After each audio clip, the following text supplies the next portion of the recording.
1951년 봄이 되면 유엔군과 공산군 사이에 거의 이 전투하는 그 전선 자체가 고착화가 됩니다. 그러니까 38선과 굉장히 유사한 부근에서 전선이 고착이 되면서 남과 북으로 서로 밀리고 올라가고 하는 그런 부분들이 조금씩 있습니다만 그 전선이 크게 바뀌지 않는 상황이 계속됩니다. 사실 이 순간에 저는 전쟁이 끝났어야 된다라고 생각을 합니다. 완전히 끝나지 않더라도 저는 멈출 수 있는 가능성이 충분히 있었다라고 생각을 하고요. 그 당시에 실제로 전쟁을 하던 사람들도 여기에서 더 전쟁이 크게 전선이 바뀔 가능성은 없다라는 판단 하에 이제는 전쟁을 끝낼 준비를 해야 된다라는 생각을 하기 시작하는 게 1950년의 봄이라고 할 수가 있습니다. 1951년 7월에 시작을 해서 53년 7월 말까지 2년 동안 회담을 했습니다. 아마 정전협정을 맺은 국가들 중에요, 가장 오랜 기간 동안 회담을 해서 맺은 게 우리 경우가 아닌가 싶어요. 도대체 어떤 얘기들이길래 이렇게 오랜 기간 동안 합의를 하지 못하고 이런 회담을 진행을 했어야 됐는가? 이거를 좀 먼저 저희가 좀 살펴봐야 될 것 같아요. 지금 이 사진이 그 당시에 정전회담을 했던 회의록을 쌓아놓은 겁니다. 그러니까 도대체 얼마나 회의를 했으면 저 정도의 회의록이 나왔는가라는 걸 저희가 추측을 해볼 수가 있는 거죠.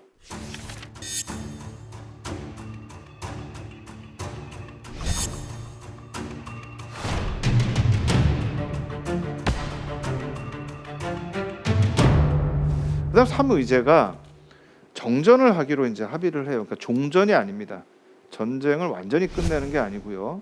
전쟁을 중지하기로 이제 하는데, 이걸 합의를 하면 양쪽이 이 중지한 거를 어기지 않아야 평화 상태가 계속될 수가 있어요. 근데 이걸 이제 어기지 않는다라고 하더라도 불가피하게 어길 수 있는 경우들이 있습니다. 보초가 이렇게 군사분계선에서 지키다가 졸다가 갑자기 총을 발사를 한다던가, 아니면 지나가는 동물이 있는데 이게 동물이 아니고 사람이라고 생각하고 그걸 쐈다가 그게 상대편한테 날아갈 수도 있고요. 이렇게 되면 이거는 이제 이 정전협정의 조항들을 위반하는 게 되는 건데, 상대방이 적대행위를 하는 거기 때문에. 근데 문제는 이제 이렇게 됐을 때 누가 이거를 감시를 하고 누가 잘못했는지를 판단할 것이냐, 이제 이걸 해야 되는데, 제가 또 한 사람하고 싸우고 있는데 그 두 사람하고 이해관계 갈등이 있는데 누가 그럼 이 갈등을 중재할 거냐 할 때, 내 편이 할 거냐 네 편이 할 거냐 굉장히 중요합니다. 사실은 내 편이 해도 안 되고 다른 사람 편이 해도 안 되고요. 제3자가 그걸 해줘야 돼요.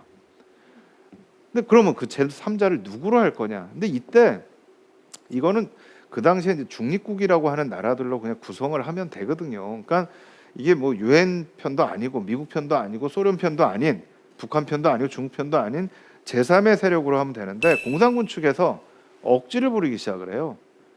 소련이 들어와야 된다. 그러니까 소련은 공식적으로 참전을 안 했거든요. 근데 이것도 사실은 거짓말인 게, 저희가 일강에서 봤지만 김일성이 처음에 전쟁을 시작할 때 스탈린을 만나서 협의를 해서 시작을 하거든요. 그리고 사실은 그때 협의할 때 스탈린이 아주 구체적으로 지시까지 해요. 서부전선에서 먼저 시작을 해라. 마치 남한군이 먼저 북한군을 공격한 것 같이 상황을 만들어서 공격을 해라, 이런 지시까지 내려요. 그러니까 이건 소련이 개입하지 않았다라고 볼 수가 없고요. 또 하나는 소련은 공군이 들어옵니다. 공군이 들어와서 사실 참전을 안 했다라고 하지만 실제로는 참전을 했어요. 그 대신에 청천강 이북 지역에서만 참전을 합니다. 왜냐하면 더 내려왔다가 미국하고 붙게 되면 이게 잘못하면 세계대전으로 번질 수가 있으니까, 미국도 사실 소련 공군이 일부 참전할 걸 알고 있으면서도 더 언급을 안 했고요. 소련도 들어오지만 미국과 본격적으로 전투를 벌이지 않기 위해서 여러 가지 조심하는 조치들을 취합니다. 근데 이런 상황에서 정전을 감시하는데 소련이 감시하는 나라로 들어와야 된다? 이거는 기본적으로 북한하고 중국을 그냥 유리하게 하려고 하는 거잖아요. 그러니까 이거는 유엔군도 그렇고 한국도 그렇고 받아들일 수가 없는 거예요. 그러니까 이걸 가지고 또 몇 개월을 논의를 하게 됩니다. 요거 두 개 해가지고 한 7, 8개월 정도의 시간이 걸립니다. 근데 이 정도면 이제 다 끝난 거고, 이제 우리가 정전협정 맺으면 되겠지 했는데 의외의 복병이 남아 있었어요. 이게 이제 네 번째 의제입니다. 이 네 번째 의제가 아무도 생각하지 못했던 전쟁 포로에 관한 처리 문제입니다. 사실 전쟁 포로 문제는 의외로 굉장히 단순합니다. 전쟁이 끝나면은요 무조건 송환하게 되어 있습니다. 이 포로들은 1949년에 제네바에서 열강들이 모여가지고 합의를 한 거예요. 포로는 무조건 송환을 한다. 그러니까 이건 국제법 규정이 있잖아요. 이것대로 하면 돼요. 문제는 이것대로 되지 않고 여기에 나오는 기간처럼 18개월 11일 1년 6개월이 넘는 기간 동안에 이 포로 문제를 가지고 논의를 하는 거예요. 도대체 왜 이런 일이 일어났을까? 포로 수용소가 이제 만들어졌는데 이 포로 수용소 안에 공산 포로와 반공 포로가 생겨요. 그러면서 포로 사이들 그 사이에서 서로 갈등이 일어나 가지고 살인 사건들이 막 일어납니다. 근데 이제 포로로 잡혔는데 자기가 진짜 공산주의가 신념이라고 해서 공산군에 들어갔던 사람들은 공산포로가 되는 거고요. 북한군에 의해서 강제로 동원됐던 사람들은 반공포로가 되는 겁니다. 그러니까 똑같은 성격의 포로로 보면 안 된다 해서 양쪽 간에 갈등이 일어나고요. 그 갈등을 가지고 이제 만든 영화 중에 하나 바로 이 흑수선이라는 영화입니다. 이제 거제도 포로 수용소에 있었던 반공포로와 공산포로 사이의 갈등을 보여주는 거고, 요게 이제 그 반공포로들이 행진을 하는 장면이에요. 근데 이 공산군 포로임에도 불구하고 대한민국의 깃발, 우리 국기를 들고 행진을 하는 거죠. 우리는 공산포로가 아니다. 우리는 반공포로다. 그러니까 이 안에서 이제 갈등이 일어나는 건데, 이게 왜 문제가 생겼냐 하면요. 사실 이게 한국 전쟁의 특징을 굉장히 잘 보여주는 건데, 초반에 북한군이 갑자기 남침을 해가지고 남쪽의 대부분을 점령을 하는 거예요. 그리고서는 남쪽에서 공산군에 들어올 사람들을 동원을 하기 시작을 합니다.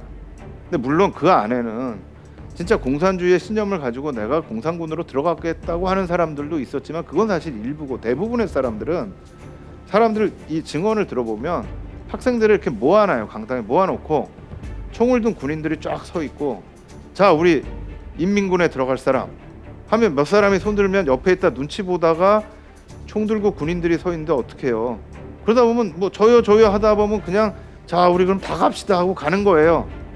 근데 이제 규정 자체가 포로는 전쟁이 끝나면 무조건 송환을 한다. 여기서 문제가 생긴 겁니다. 내가 공산주의의 신념이 있으면 무조건 송환해서 북한 가면 돼요.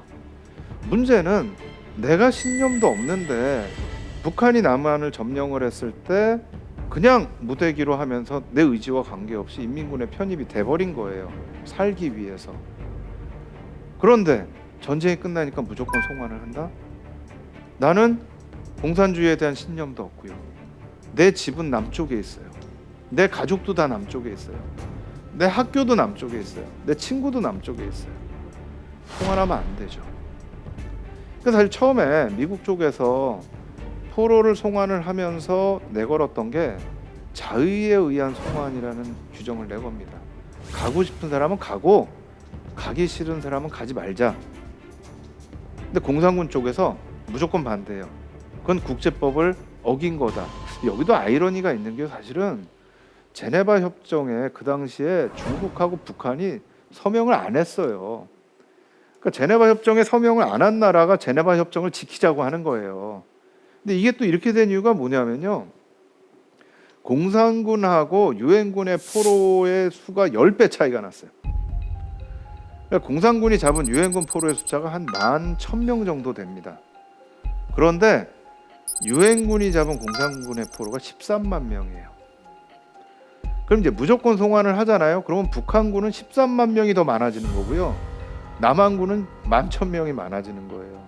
남쪽에서 주장을 하고 유엔군에 주장을 하는 게 북한 방송에서 북한에 잡힌 유엔군과 한국군 포로가 5만 명이라고 보도를 한 적이 있다는 거예요. 근데 이제 포로를 교환하려고 하니까 제일 먼저 포로 명부를 교환을 한단 말이에요. 근데 명부를 교환했는데 11,000명이 온 거예요. 이게 뭐냐? 니네 5만 명이라고 했는데 왜 지금 11,000명밖에 안 되냐 그런 거예요. 근데 북한 쪽이 우리는 5만 명이라고 한 적이 없어. 우린 11,000명이야. 이제 이게 문제가 되기 시작을 합니다. 이제 그러면서 그러면 우리도 다 안 보내. 가기 싫은 사람은 안 보내. 이제 이렇게 된 겁니다. 그러니까 북한 쪽에서 이제 또 꼬투리를 잡고 나온 거예요. 그럼 가고 싶은 사람하고 가기 싫은 사람을 누가 그걸 구분할 거냐? 우리가 구분하겠다. 북한이 남한에 와서 포로들을 데려놓고 신문에서 그럼 이제 신문을 그렇게 하겠죠. 너 안 가고 여기서 죽을래? 아니면 가서 잘 살래? 이러겠죠. 그러면 다 간다 그러지. 그게 어떻게 자유에 의한 송환이에요. 그러니까 미국이 안 된다. 그건 우리가 하겠다. 그러니까 북한 쪽에서는 니네도 똑같지 않냐. 그럼 우리가 제3자를 데려와서 하자. 근데 이게 굉장히 계속 논란이 되는 겁니다. 근데 그 안에는 또 하나의 정치적인 문제가 있어요. 바로 중국의 문제입니다. 아마 오른쪽 사진 다 아실 겁니다. 중국의 혁명 지도자 마오쩌둥입니다. 그리고 그 옆에 마오쩌둥의 아들이 있습니다. 마오쩌둥이요, 아들을 보내요. 한국 전쟁에 동원을 해서 가는데 너는 아들을 안 보내고 일반 사람들 다 보내느냐, 이거에 대한 부분도 하나 있지만 마오쩌둥한테 더 중요했던 거는 그 당시에 중국군의 이름이요, 중국 인민군이 아닙니다. 중국 자원군입니다. 스스로 자원해서 갔다라는 거예요. 그러니까 중국은 우리가 그냥 정부 차원에서 파견한 게 아니고 중국 사람들이 우리가 북한을 도와줘야 되니까 북한이 우리 혁명 과정에서 우리를 도와줬다. 우리도 북한을 도와줘야 된다. 이게 중국 인민들이 다 일어나서 우리가 북한을 돕자고 한다. 그래서 간다. 그래서 영어로도 중국군은 피플스 아미가 아닙니다. 발룬테리 아미입니다. 그래서 CVA라고 해요. Chinese Voluntary Army. 그래서 자원해서 갔다. 근데 이걸 증명하려고 하니까 이제 아들까지 보낸 거예요. 근데 아들이 폭격을 맞아서 죽었어요. 그래서 이제 사실 지금 이 아들의 묘가 북한에도 있고 중국에도 있습니다. 또 그 아래 사진에 보면은 김정은 위원장이 그 아들의 묘에 헌화를 하는 장면이에요. 이게 이제 김정은 위원장 입장에서는 중국과의 관계를 생각해가지고 저런 이제 쇼를 보이는 건데, 문제는 중국군 포로 중에 우리는 중국으로 돌아가지 않고 대만으로 가겠다고 하는 포로가 나온 거예요. 그럼 중국의 입장에서는 내 아들까지 지금 가가지고 죽었는데 거짓말을 한 거죠. 이 자원군이 아니에요. 오히려 옛날에 내전을 할 때 공산당의 반대편에 있었던 국민당 군에 있었던 사람들이 중국군에 편입됐다가 동원이 된 겁니다. 그랬다가 포로가 되니까 나는 본토로 안 가. 나는 국민당이 있는 대만으로 갈래. 이렇게 된 거예요. 그러니까 중국 공산당이 비상이 걸린 거예요. 이러면 우리가 거짓말한 게 천하에 다 폭로가 되는 게 아니냐. 또 하나는 만약에 중국이 참전을 했다가 졌다면 어떻게 됐을까요? 메가더 장군이 생각했던 것처럼 미군한테 판판이 졌다면 아마 중국이 그거에 대한 보상금을 지불을 했어야 될 수가 있어요. 근데 중국 공산당이 혁명한 직후에 보상금을 준다? 이거는 중국 혁명 그냥 끝나는 겁니다. 그래서 사실은 중국군이 들어올 때도 중국 공산당의 많은 지도자들이 다 반대를 했어요. 유일하게 마오쩌둥하고 이 사령관으로 오는 펑더후이라고 하는 그 사령관만이 찬성을 해서 들어왔는데, 이것도 합리화를 하려고 그러니까 우리가 보낸 게 아니야. 지금 인민들이 가겠다고 한 거야 하고 자원군으로 보냈는데 이것까지 이제 거짓말이 되는 거죠. 그러니까 중국이 끝까지 우리는 이거는 합의할 수 없다라고 물고 늘어져요. 그러니까 사실 중국의 입장이라는 것이 포로 문제에 대해서 논의가 길어지는데 굉장히 중요한 역할을 해요. 근데 이제 마지막에 가면 중국도 야, 이게 더 이상 돼서는 안 되겠구나 이런 생각을 합니다. 왜냐하면 너무 많은 사람이 죽은 거예요.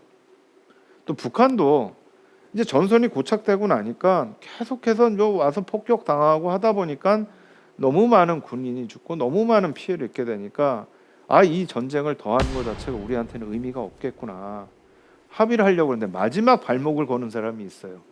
스탈린입니다. 아까 제가 1강에서 그 말씀을 드렸습니다. 스탈린이 왜 안보리에 소련의 대표가 안보리에 못 들어가게 했을까? 그때 이제 스탈린의 생각은 소련군 대표가 안 들어가고 유엔군이 미국 주도로 조직이 돼서 미국이 한반도에 들어오면 미국을 아시아에 붙잡아두고 우리는 유럽에서 유리한 위치를 갈 거다. 근데 이제 전쟁을 하다 보니까 한반도에 미국만 잡혀 있는 게 아니고 중국도 잡혀 있는 거예요. 그러니까 사실 소련은 중국이 혁명을 해서 좋기는 한데 저게 호락호락한 친구가 아니에요. 잘못하다가 소련이 가지고 있는 주도권까지도 뺏기게 생긴 겁니다. 이렇게 되니까 그럼 중국도 잡아놓자. 스탈린이 끝까지 합의하는 걸 반대합니다. 왜 53년에 정전협정을 맺을 수가 있었느냐? 스탈린이 죽어요. 53년 봄에 죽습니다. 그러니까 제일 반대하던 사람이 죽고 나니까 자연스럽게 협정을 맺는 대로 가게 되는 거죠.